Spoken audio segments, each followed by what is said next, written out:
Public ಟಿವಿಯಲ್ಲಿ ಇದು ಮತ್ತೊಂದು ಮೆಗಾ ಎಕ್ಸ್ಕ್ಲೂಸಿವ್ ಸುದ್ದಿ. ಬೆಂಗಳೂರು ಉತ್ತರದಲ್ಲಿ ಕಾಂಗ್ರೆಸ್ನ ಮಾಸ್ಟರ್ ಸ್ಟ್ರೋಕ್.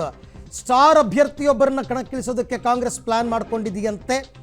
ಪಬ್ಲಿಕ್ ಟಿವಿಯಲ್ಲಿ ಇನ್ನೊಂದು ಬಿಗ್ ಎಕ್ಸ್ಕ್ಲೂಸಿವ್. ಯಾರದು ಅಂತಕ್ಕಂಥ ಪ್ರಶ್ನೆ ಮೂಡ್ತಾ ಇದೆ. ನಿನ್ನೆ ನಡೆದ ಸಭೆಯಲ್ಲಿ ಸ್ಟಾರ್ ಅಭ್ಯರ್ಥಿ ಹೆಸರನ್ನ ಕಾಂಗ್ರೆಸ್ ಕ್ಲಿಯರ್ ಮಾಡಿದೆ ಅಂತಕ್ಕಂಥದ್ದು. ಬೆಂಗಳೂರು ಉತ್ತರದಲ್ಲಿ ಇನ್ನೂ ಕೂಡ ಬಿಜೆಪಿಗೂ ಅಭ್ಯರ್ಥಿ ಯಾರು ಅಂತ ಬರೋಕ್ಕಾಗಿಲ್ಲ.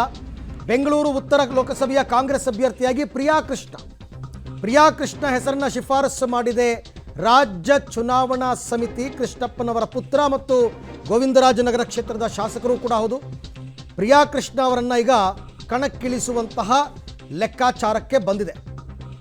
ಪ್ರಿಯಾ ಕೃಷ್ಣ ಗೊತ್ತಿರೋ ಹಾಗೆ ಈ ಹಿಂದೆನೂ ಕೂಡ ಶಾಸಕರಾಗಿದ್ದರು, ಈಗಲೂ ಕೂಡ ಹಾಲಿ ಶಾಸಕರು. ಗೋವಿಂದರಾಜನಗರದಲ್ಲಿ ಈ ಬಾರಿ ಗೆದ್ದಿರ್ತಕ್ಕಂಥವರು ಲೇಔಟ್ ಕೃಷ್ಣಪ್ಪ ಅವರ ಪುತ್ರ. ಅವರನ್ನು ಈಗ ಬೆಂಗಳೂರು ಉತ್ತರಕ್ಕೆ ತರೋದಕ್ಕೆ ಪ್ರಯತ್ನಗಳು ನಡೀತಾ ಇದೆ. ಆ್ಯಕ್ಚುಲ್ ಆಗಿ ಕೃಷ್ಣ ಬೈರೇಗೌಡರಿಗೆ ಹೇಳಿದ್ರು, ಕೃಷ್ಣ ಬೈರೇಗೌಡರು ಮನಸ್ಸು ಮಾಡಲಿಲ್ಲ. ಹಾಗೆಯೇ ಭೈರತಿ ಸುರೇಶ್ ಅವ್ರಿಗೆ ಜವಾಬ್ದಾರಿ ಕೊಟ್ಟರು, ಅವರು ಕೂಡ ಯಾರನ್ನೂ ಫೈನಲ್ ಮಾಡಲಿಲ್ಲ. ಕೊನೆಗೆ ಈಗ ಪ್ರಿಯಾ ಕೃಷ್ಣ ಅವರನ್ನು ಫೈನಲ್ ಮಾಡುವಂತಹ ಲೆಕ್ಕಾಚಾರಕ್ಕೆ ಬಂದಂಗೆ ಕಾಣಿಸ್ತಾ ಇದೆ. ಈ ಬಗ್ಗೆ ಮತ್ತಷ್ಟು ಮಾಹಿತಿ ನನ್ನ ಕೊಲೀಗ್ ರವೀಶ್ ಅವರಿಂದ ಪಡಿತಾ ಹೋಗೋಣ. ರವೀಶ್, ಅಲ್ಲೇ ಆ ಭಾಗದಲ್ಲೇ ಸಾಕಷ್ಟು ಜನ ಇದ್ರೂ ಕೂಡ ಪ್ರಿಯಾ ಕೃಷ್ಣ ಹೆಸರನ್ನ ಫೈನಲ್ ಮಾಡೋದು ಯಾಕೆ ಕಾಂಗ್ರೆಸ್ನವರು, ಏನ್ ಲೆಕ್ಕಾಚಾರ ಅಂತ? ಪ್ರಮುಖವಾಗಿರ್ತಕ್ಕಂಥದ್ದು ಈಗಾಗಲೇ ಕೃಷ್ಣ ಬೈರೇಗೌಡರು ಕೂಡ ಅವರನ್ನ ಕೇಳಿದ್ರು, ಮಿನಿಸ್ಟರ್ ಅನ್ನೋ ಕಾರಣಕ್ಕೋಸ್ಕರವಾಗಿ ಈಗಾಗಲೇ ನಾನು 2 ಬಾರಿ ಲೋಕಸಭೆ ಚುನಾವಣೆ ಸ್ಪರ್ಧೆ ಮಾಡಿ ನಾನು ಸೋತಿದ್ದೀನಿ ಅನ್ನೋ ಮಾತುಗಳನ್ನು ಕೂಡ ಹೇಳಿದ್ರು. ಅವರಿಂದಲೂ ಕೂಡ ಒಳ್ಳೆ ರೆಸ್ಪಾನ್ಸ್ ಬರ್ಲಿಲ್ಲ. ಹಾಗೆ ಆ ಭಾಗದಲ್ಲಿ ರಾಜೀಗೌಡ ಅವರ ಹೆಸರು ಕೇಳಿ ಬರ್ತಾ ಇತ್ತು, ಸುಷ್ಮಾ ಅವರ ಹೆಸರು ಕೇಳಿ ಬರ್ತಾ ಇತ್ತು.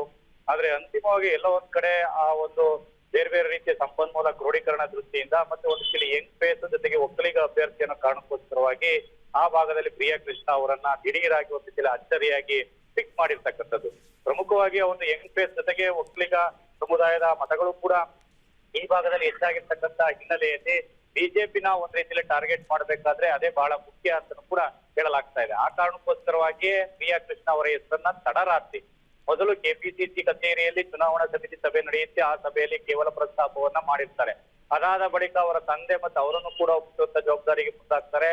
ತದನಂತರ ಆ ಒಂದು ಅವರಿಂದ ಒಂದ್ ರೀತಿಯಲ್ಲಿ ಅದಕ್ಕೆ ಒಪ್ಪಿಗೆ ಸಕಾರಾತ್ಮಕವಾಗಿ ಸ್ಪಂದಿಸಿದ್ದಾರೆ ಅನ್ನೋದ್ರ ಬಳಿಕ ಆ ಒಂದು ಹೆಸರನ್ನ ಫೈನಲ್ ಮಾಡೋ ಪ್ರಕ್ರಿಯೆ ಕೂಡ ಕೆಪಿಸಿಸಿ ಮುಂದಾಗಿದೆ ಅಂತ ಕೂಡ ಹೇಳಲಾಗ್ತಾ ಇದೆ. ಹಾಗಾಗಿ ತಡರಾತ್ರಿ ನಡೆದಿರ್ತಕ್ಕಂಥ ಆಪರೇಷನ್ ಇದು.